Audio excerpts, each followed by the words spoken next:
Parliament వర్షాకాల సమావేశాల్లో నెలకొన్న ప్రతిష్టంభనకు తెరపడినట్టే కనిపిస్తోంది. స్పీకర్ ఓం బిర్లా సమక్షంలో కేంద్రం విపక్షాలు ఏకాభిప్రాయానికి వచ్చాయి. సభ సజావుగా సాగేందుకు సహకరించాలని నిర్ణయించుకున్నాయి. విపక్షాలు డిమాండ్ చేస్తున్నట్టుగా ఆపరేషన్ సింధూర్పై సోమవారం లోక్సభ చర్చించనుంది. రక్షణ మంత్రి రాజ్నాథ్ సింగ్ ఈ చర్చను ప్రారంభిస్తారు. కేంద్ర మంత్రులు అమిత్ షా, జైశంకర్ ఇందులో పాల్గొంటారు. ప్రధాని మోదీ కూడా మాట్లాడే అవకాశం ఉంది.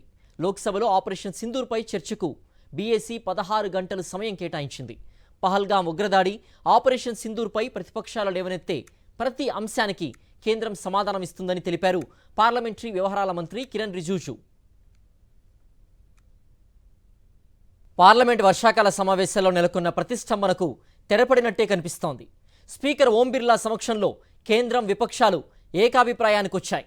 సభ సజావుగా సాగేందుకు సహకరించాలని నిర్ణయించుకున్నాయి. విపక్షాలు డిమాండ్ చేస్తున్నట్టుగా ఆపరేషన్ సింధూర్పై సోమవారం లోక్సభ చర్చించనుంది. రక్షణ మంత్రి రాజ్నాథ్ సింగ్ ఈ చర్చను ప్రారంభిస్తారు. కేంద్ర మంత్రులు అమిత్ షా, జైశంకర్ ఇందులో పాల్గొంటారు. ప్రధాని మోదీ కూడా మాట్లాడే అవకాశం ఉంది.